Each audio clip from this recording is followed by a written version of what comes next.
शर्मिला और अजय का एक ही बेटा था जिसका नाम वीर था। वीर की शादी की उम्र हो चुकी थी और शर्मिला की भी यही इच्छा थी कि उसकी सुंदर और संस्कारी बहू घर आए जो घर की इज्जत और मर्यादा बना कर रखे। शर्मिला ने अपने बेटे वीर के लिए लड़की ढूंढने के लिए सभी रिश्तेदारों दोस्तों से कह दिया था।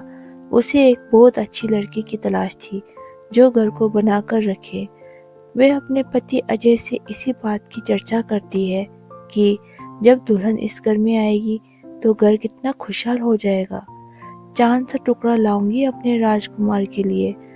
वीर से भी बार बार पूछती कि लड़की तुझे कैसी चाहिए, पर वीर हंसकर टाल देता था। क्या मम्मी, अभी कहाँ, मुझे बहुत कुछ करना है। एक दिन वीर का फोन शर्मिला को आया और उसने अपनी पसंद की लड़की के बारे में बताया। उम्मीद नहीं थी कि वीर फोन पर अपनी पसंद की लड़की को चुनकर उसके सामने रिश्ते का प्रस्ताव ले आएगा। शर्मिला के लिए ये एक बहुत बड़ा धक्का था। शाम को 2 कप चाय के साथ शर्मिला अपने पति के पास बालकनी में बैठ गई और शर्मिला अपने सोच विचार में डूबी हुई थी। अजय ने पूछा, क्या हुआ शर्मिला, आज चीनी डालना भूल गई चाय में? अच्छा। शर्मिला का ध्यान विचारों से हटकर चाय की तरफ गया। मैंने ध्यान ही नहीं दिया, अभी लाती हूँ।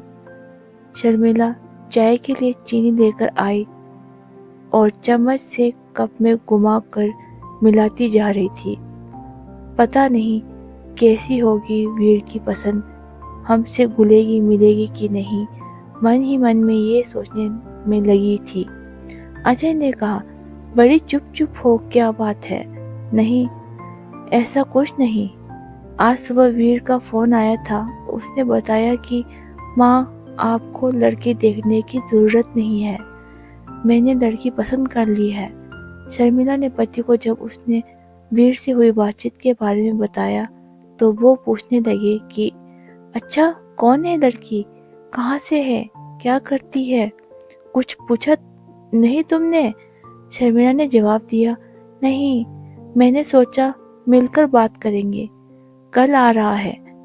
अगले दिन वीर की पसंद का नाश्ता और खाना बनाकर फुर्सत से जैसे ही बैठी तभी वीर आ पहुंचा। आते ही मम्मा मम्मा करता हुआ गले से लिपट गया।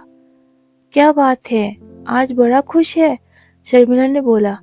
इस पर वो कहने लगा कि मैंने आपको सीमा के बारे में कल बताया था ना, ये देखिए, ये उसकी फोटो। कुछ घबराए नजरों से फोटो को देखने लगी। लड़की अच्छी थी, वैसे भी ना कहने का तो सवाल ही नहीं उठता था। वीर की पसंद जो थी, पर अपने लिए अपनी तरह से रिश्तेदारों में जान पहचान की लड़की देखने की उसकी इच्छा हमेशा रही थी। अजय ने शर्मिला को इस बात के लिए पहले ही समझा दिया था कि वीर को ही जिंदगी बितानी है, वीर की पसंद की ही माननी चाहिए। एक तरह से शर्मिला भी अपने मन को समझा चुकी थी और अपने बेटे की खुशी में खुश रहना चाहती थी। कैसी है मम्मा? वीर ने उत्सुकता से पूछा। प्यारी है, कहाँ रहती है, क्या करती है? शर्मिला ने जवाब देते हुए उससे कई सवाल कर डाले। माँ, मेरी कंपनी के पास एक कंपनी है, उसमें जॉब करती है। उसके घर में उसके मम्मी पापा और उसका एक छोटा भाई है।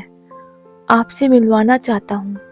नहीं बेटा, तुमने पसंद कर ली तो हमने भी पसंद कर ली, उसके पापा ने कहा। उसकी मम्मी पापा बात कर ले, फिर इस रिश्ते को आगे बढ़ाएंगे।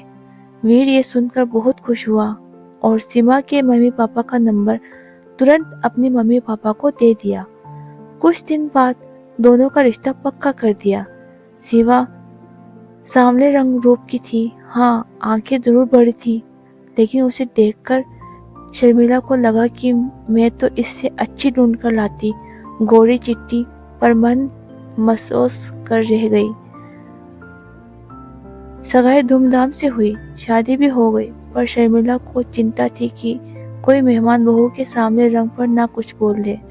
लेकिन उसने देखा सीमा के चेहरे पर एक मुस्कान रहती थी। दुल्हन थी सीमा, पर फिर भी सबका ध्यान रख रही थी। आपने पानी लिया, कुछ खाया? सब रिश्तेदार तारीफ करते नहीं थक रहे थे, पर सीमा ज्यादा बोलती नहीं थी। शायद उसकी आदत ही ऐसी थी, कम बोलना। शर्मिला को सीमा से ज्यादा बातें करने का समय नहीं मिला। पहले मेहमान रहे, फिर वे हनीमून पर चले गए। वहां से लौटे तो दोनों की छुट्टियां खत्म हो गई थी और दोनों दिल्ली लौट गए। वीर ने 2 कमरों का एक मकान किराए पर लिया हुआ था। सीमा और वे दोनों साथ ही निकलते थे। दोनों की कंपनी पास पास थी। फोन पर थोड़ी बहुत बात हो जाती थी, क्योंकि शर्मिला को हमेशा अजय से सीमा की ही बात करनी होती थी। वे हमेशा कहती सीमा शायद हमें पसंद नहीं करती। शर्मिला को शिकायत होती थी कि वो दोनों घर नहीं आते। इस पर उसके पति अजय उससे समझा देते कि उनको छुट्टी नहीं मिल रही होगी। अभी शादी पर ली तो थी कितनी सारी छुट्टी, पर शर्मिला के मन में एक डर था। बिना जान पहचान शादी हुई है, सीमा कम बोलने की आदत है। वजह से शर्मिला और सीमा शादी होने के बावजूद भी एक दूसरे को ज्यादा करीब से नहीं जान पाए थे। एक दिन वीर ने फोन किया और कहा, आप और पापा कुछ दिन के लिए आ जाओ, हम दोनों को छुट्टी नहीं मिल रही है, लेकिन आप लोग यहाँ आ जाइए, साथ मिलकर रहेंगे। शर्मिला ने बहुत आनाकानी करते हुए मना किया नहीं, अभी नहीं, फिर कभी। लेकिन वीर मानने को तैयार ही नहीं था। अच्छा, तेरे पापा से पूछकर बताऊंगी। अजय के हाँ कहने पर शर्मिला की खुशी बढ़ गई और उसने एक लिस्ट तैयार कर ली कि क्या क्या अजय के साथ वे बाजार से जाकर वीर की पसंद का लेगी। सीमा को भी खाने पीने की पसंद उसे पता चल चुकी थी, इसलिए उसने लड्डू, पंजीरी और घर का भी काफी सामान बना लिया था और बाजार से भी उनके लिए शर्ट और सूट खरीद लाई थी। आखिर पहली बार बेटे और बहू के पास रहने जा रही थी। अजय और शर्मिला टैक्सी करके दिल्ली पहुंच गए। शर्मिला सोचने लगी, सीमा ऑफिस होगी, छुट्टी तो ली नहीं होगी, दरवाजे पर ताला ही नहीं था। शर्मिला को अच्छा महसूस हुआ। डोरबेल बजाते ही सीमा ने पैर छुए और नाश्ता और चाय लेकर आ गई। सीमा ने कहा कि आप नहा धोकर कपड़े बदल लीजिए, मैं थोड़ी देर में खाना लाती हूँ। सामने नया टॉवल रख दिया। ये देखकर अजय मुस्कुराए।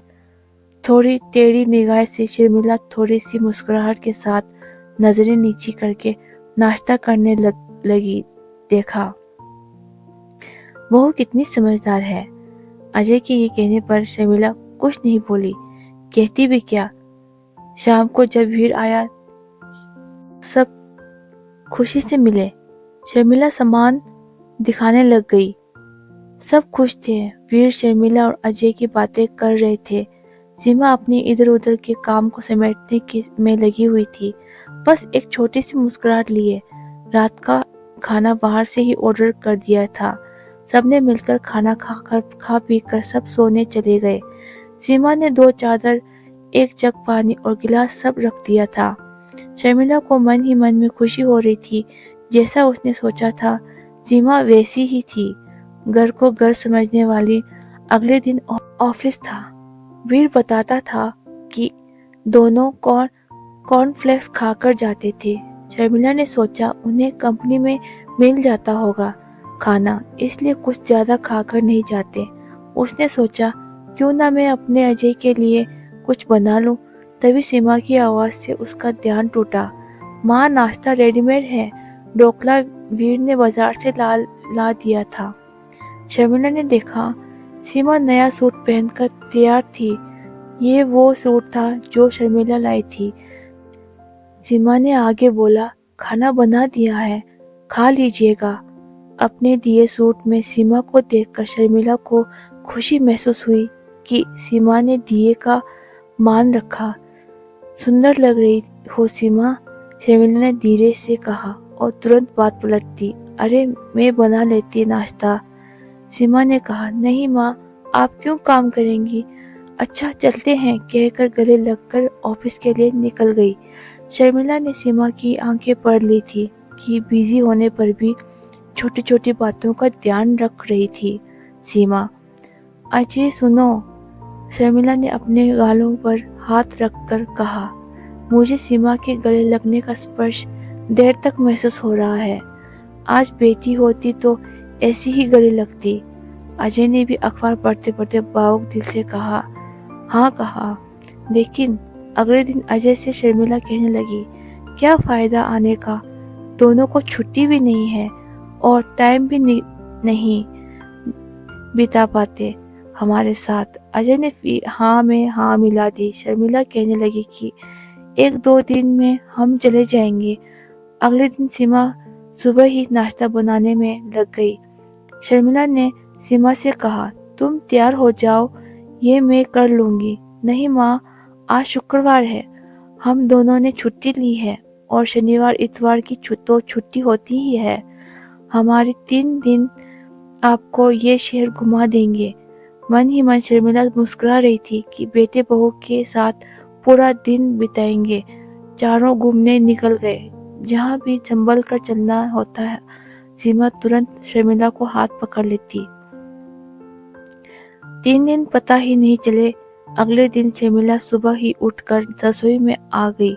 सीमा तुरंत बोली, मम्मी जी कुछ चाहिए? नहीं, शर्मिला ने कहा, मैं तो इसलिए चली आई कि दोनों मिलकर काम करेंगे, सब काम जल्दी हो जाएगा। ये सुनकर सीमा मुस्कुरा दी।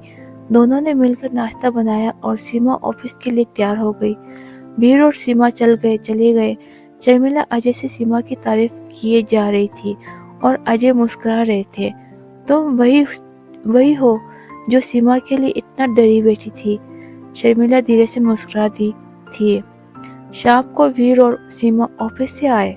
खाना खाते समय अजय ने कहा, वीर हम कल जाने की सोच रहे हैं। वीर ने कहा, अभी तो कुछ और दिन, अभी तो खूब मन लग रहा है। आप अकेला तो महसूस नहीं कर रहे? नहीं वीर बेटा, तुम्हारे मम्मी के साथ है ना, तो दिन आराम से कट जाता है। कभी टीवी देख लेते हैं और कभी अखबार पढ़ लेते हैं। ऐसे में समय का पता नहीं चलता। वीर ने कहा, तो फिर क्यों जाना है? खाना खाने के बाद बर्तन समेटकर सीमा कमरे में आकर बोली, मम्मी जी शाम को ऑफिस से आकर बहुत अकेलापन लगेगा। आप दोनों के आने से रौनक हो गई है। थोड़े दिन और रुक जाइए, या मैं तो कहती हूँ कि आप हमारे साथ ही रहिए। वैसे भी अब पापा जी भी रिटायर हो गए हैं और कोई काम नहीं है। आप दोनों का ध्यान हम पास रहकर ज्यादा अच्छे से रख पाएंगे। जो सीमा बोलती नहीं थी, वे आज बड़ी बड़ी बातें कर रही थी। अजय और शर्मिला एक दूसरे को देखकर मुस्कुरा रहे थे। शर्मिला ने सीमा के पास आकर उसका हाथ अपने हाथों में ले लिया और कहने लगी कि कितना ध्यान रखती हो तुम हम सबका। वीर बड़ा किस्मत वाला है जो हमें एक अच्छी बहू मिली। इतनी अच्छी तो मैं भी ढूंढ नहीं पाती। ये सुनकर सीमा शर्मिला के गले लग गई। सीमा बोली, मम्मी जी मैं भी किस्मत वाली हूँ जो ऐसा परिवार मिला। प्यार और अपनेपन की वजह से दिल की बात दिल तक पहुँच गई थी। आजकल दोनों के रिश्तों में बदलाव आया है। समझदारी और प्यार से रिश्ते मजबूत होते हैं। ये कहानी आप लोगों को कैसी लगी, कृपया कमेंट बॉक्स में ज़रूर बताएं। धन्यवाद।